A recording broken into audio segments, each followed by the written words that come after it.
네, 수험생 여러분 안녕하십니까? 장지혁입니다. 자, 공부 잘 하고 계신가요? 벌써 랜선 스터디도 5번째입니다. 앞으로 한참 남았죠. 이 대장정을 저와 함께 이제 꾸준히 달려보도록 합시다. 저랑 시작할 때부터 같이 하신 분도 있을 테고, 그리고 중간에 합류하신 분도 있을 텐데, 뭐 지금 타이밍 그렇게 늦은 거 아닙니다. 그렇기 때문에 바짝 하면은 충분히 따라잡을 수 있습니다. 그러니까 지금에서는 이제 가급적 이제 제가 지금 라이브로 쭉 이렇게 진행하고 있는데 거기 합류할 수 있도록 좀 이게 약간 늦게 시작하신 분들은 빨리빨리 따라와 가지고 이제 그 라이브 차에 올라타는 이제 그거를 목표로 삼으셨으면 좋겠고요. 역시 문제 풀어 보고 나서 이제 요 확인을 빨리빨리 하는 거 이제 그게 가장 효율적인 방법입니다. 뭐 그 외에는 그냥 뭐 틀어놓고 이렇게 귀로 들으면서 그러면서 활용할 수도 있을 겁니다. 뭐 어떻게든 여러분 공부에 도움되는 방향으로 잘 활용되기를 바라면서 저는 찍고 있습니다. 잘 되셨으면 좋겠어요. 질문이나 뭐 궁금한 점 있으시면은 그 네이버 카페에 장지혁 법학연구소 와서 질문이나 뭐 남기시고요. 뭐 상담 같은 것도 요청하셔도 되겠습니다. 나중 되면은 제가 저기 유튜브에다가 랜선 상담소 작년에 해가지고 그걸로 도움 받으셔가지고 합격하신 분도 많고 해가지고 저도 굉장히 즐겁더라고요. 이제 여러분 잘 되면 뭐 저도 기분 좋은 거 아니겠습니까? 이제 뭐 좋은 거 아니겠어요? 그래가지고 나중에도 한번 그런 기회를 활용 한번 마련해 볼까 생각은 하고 있습니다. 그 공부하시는 분들 중에서 지금 뭔가 이제 내가 지금 잘하고 있는지 아닌지 좀 되게 찝찝할 거예요. 근데 뭘 질문해야 될지도 모르겠고 이제 그러면은 그 랜선 상담도 이 영상을 한번 가볍게 틀어놓고 쉬는 시간에 가볍게 한번 들어보세요. 뭐 공부한다 그게 아니라 그냥 틀어놓고 그러면은 거기서 뭔가 이제 여러분에게 힌트 나 여러분 방향에 뭔가 시사점을 줄 만한 내용들이 굉장히 많습니다. 그러니까 그걸로 또 도움을 받으셨으면 좋겠네요. 자, 그럼 이제 우리 문제 풀이 시작해 봅시다.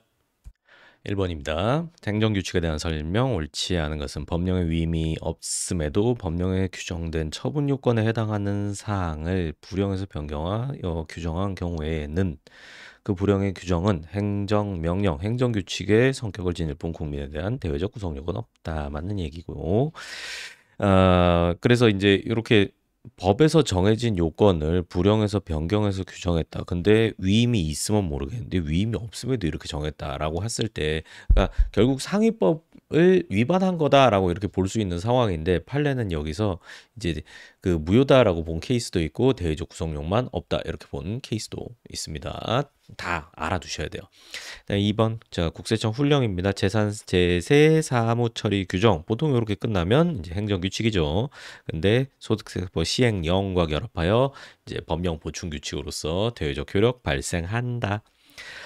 행정규칙은 원칙적으로 소원의 대상이 될 수 없으나 재량권 행사 준칙 규칙 되풀이 시행 행정관행 그래서 자기구속 원칙 발동되면 헌법소원 대상될 수 있다. 그러니까 정답은 4번이겠네요. 자, 행정관청 내부 사무처리 규정에 불과한 전결 규정에 위반했다라고 하더라도 전결 규정 위반은 그러니까 큰 게 아니기 때문에 무효는 아니다 이렇게 봤거든요. 그래서 무효 아니다입니다. 자, 2번입니다. 판례 입장 옳지 않은 것은 고시 담긴 내용의 구체적 규율의 성격을 갖는다 하더라도 해당 고시를 행정처분으로 볼 수는 없으며 이렇게 단정하면 틀린 거죠. 그러니까 고시는 기본적으로 행정규칙인데 경우에 따라선 법규성을 가지는 법규명령처럼 인정될 수도 있고요. 그런 대외적 구속력을 가진 데다가 그 성격상 개별적 구체적 사실을 규율하고 있다 그러면은 처분으로까지 인정될 수 있는 겁니다. 그러니까 고정된 게 아니에요. 이제 이런 건 이제 공부하면서 점점 이해해 나가는 거죠. 자, 정답 나왔고요. 2번 법령 보충적 행정규칙 법령의 수권에 의해 인정되고 수권 포괄임 금지 원칙상 구체적 개별적 맞습니다. 행정각부의 정행이 정하는 고시라도 법령 내용 보충하는 기능을 가지는 경우에는 형식이 설사 고시라도 상관없이 법규 명령의 효력을 가진다 맞고요. 4번 행정작용이 행정규칙을 위반하였다 하더라도 그것만으로 해당 작용이 위법하게 되지 아니한다. 뭐 원칙적 입장이니까 이제 이런 예외를 깔지 않는다라고 하면 원칙대로 행정규칙은 법규상 없으니까 위반해도 위법 아니다. 이걸로 푸시면 되겠습니다. 3번 행정행위 옳지 않은 것은 공무원 사직의사 표시 면직처분 전까지 철회할 수 있고요. 자, 사인의 공법 행위하는 과정에서 의사결정이나 표시 하자가 발생한 경우 특별한 규정이 없는 한 민법 규정이 유추 적용되어 사기 강박 의사 표시 취소할 수 있다. 이건 적용이 됩니다. 그리고 그래서 판례도 있죠. 뭐 강박이 엄청 심하면 아예 의사 형성조차 못한 거니까 그건 무효인데 그 강박이 그 정도가 아니라면은 이제 취소할 수 있는 걸로 되는데 실제 그 사안에서는 이거는 강박도 아니다. 그냥 거의 뭐 상황을 알려주고 이제 네가 알아서 판단해라 거죠. 이 정도 수준이기 때문에 협박 아니다. 인 겁니다. 3번 행위능력자에 의한 사인의 공법행위도 유효한 것으로 보는 뭐 우편법 같은 게 있습니다. 미성년자가 편지, 택배 보내도 유효다라는 거. 그리고 사인의 공법행위, 행정행위와 마찬가지로 벌써 느낌 오죠. 구속력 인정 안 됩니다. 인정되지 않습니다. 4번입니다. 자, 옳지 않은 것은 해서 당행위가 원래 당사자에게 허용되는 행위로서 그 발령이 기본권 회복의 의미를 갖는다면 기속행위로 보아야 할 것이며 강학상 허가가 이제 이쪽에 해당되는 거죠. 그리고 자, 주택건설 촉진법, 주택건설 사업계획의 승인은 법령에 이제 요건에 일의적으로 규정되어 있지 아니한 재량행위에 속한다. 맞는 판례죠. 수익적 처분, 재량행위 이제 이렇게 연결되는 판례였죠. 자, 무단점유 변상금 징수, 국유재산 변상금 징수 요거는 기속행위 때문에 재량권 일탈남용 문제는 생길 여지가 없다라는 거고요. 난민인정 취소 요거는 재량행위가 맞습니다.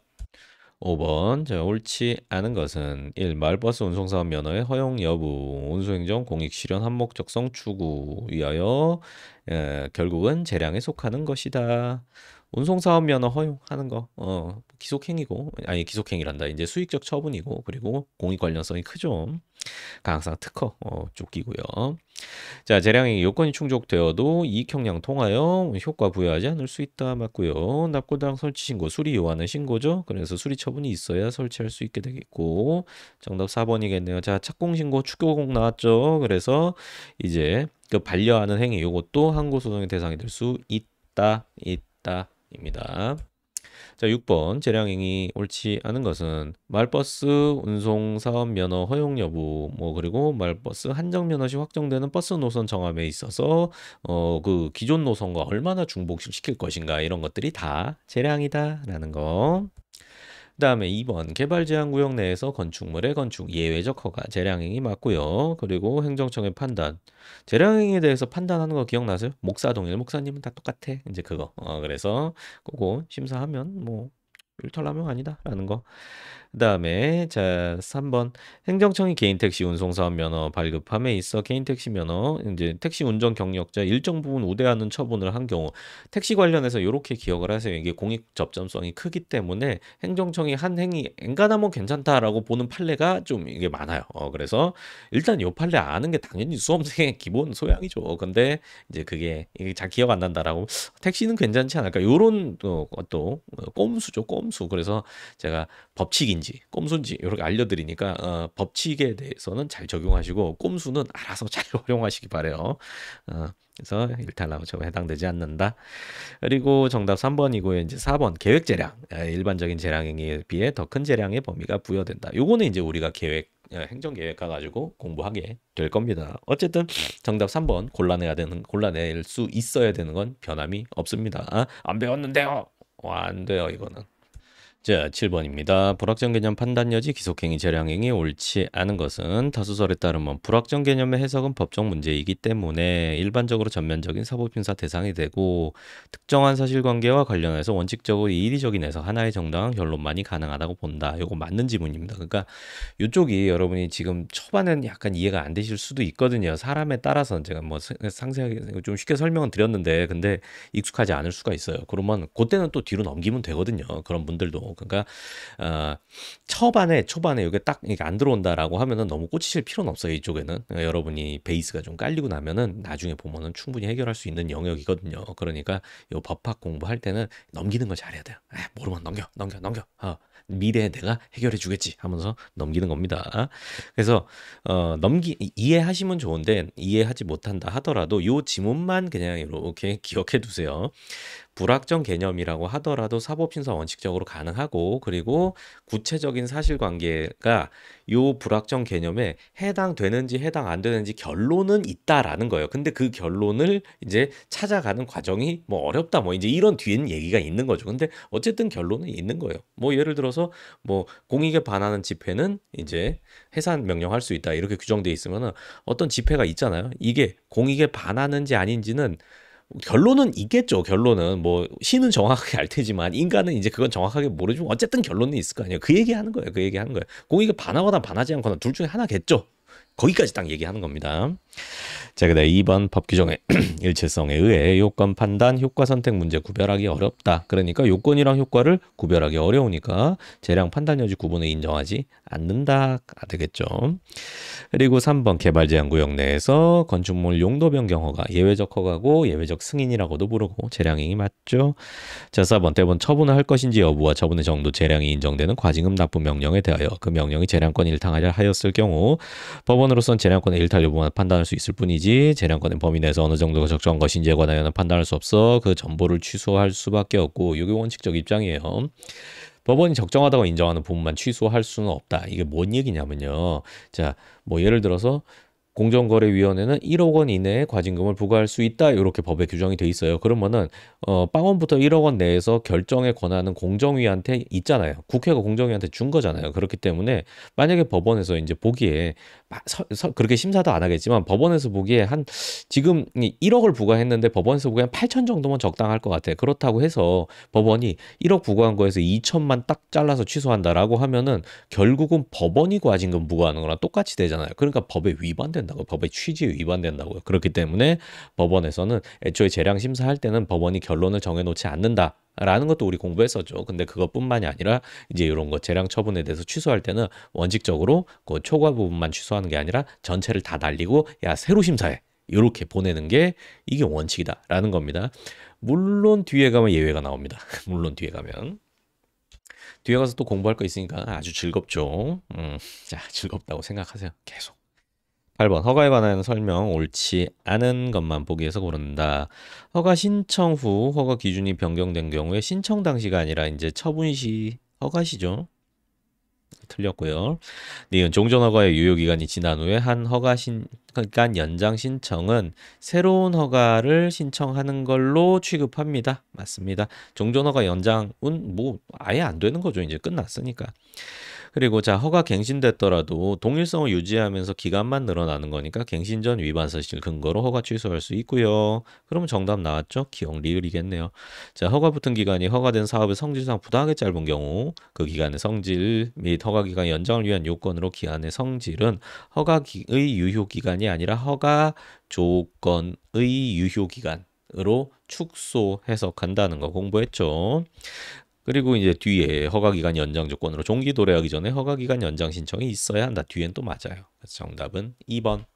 자, 9번입니다. 판례 태도로 옳은 것은 이해관계인이 인허가 다투고자 하는 경우 인허가 의제죠. 의제되는 인허가에 하자가 있다 그러면은 주된이 아니라 인허가 의제되는 거 다퉈야겠죠. 허가가 나왔으면 주된, 의제되는 둘 다 나오는 거니까 다투고 싶으면 각각 다투면 되는 거고요. 자, A의 허가, B 허가, 의제, A 불허가 하면서 B 불허가 사유를 들고 있다. 그렇더라도 A 불허가 처분만 존재하는 거고 B 불허 처분은 존재하지 않는 겁니다. 그러니까 거부는 하나만 존재하고 허가 나오면은 둘 다 존재한다. 자, 3. 주된 인허가 처분 관계기관 협의 거쳐 발령된 이상 의제된 인허가의 절차는 거칠 필요가 없다. 맞습니다. 이거 뭐라고 불러요? 지읒, 치읒, 지읒, 지읒. 어우 어렵네. 이렇게 보니까 이거 또 답을 써버렸네. 절차 집중입니다. 절차 집중. 기억하셔야 돼요. 그다음에 4번 주된 인허가 거부 처분하면서 의제되는 인허가 거부 사유를 제시했다. 의제되는 인허가 거부를 다투려는 자는 주된 인허가 외 별도로 의제되는 인허가 거부에 대한 쟁송을 제기하는 게 아니라 이제 거부니까 하나만 존재한다라는 얘기죠. 2번이랑 유사한 지문인데 패러프레이징 된 거죠. 10번입니다. 옳은 것 모두 몇 개.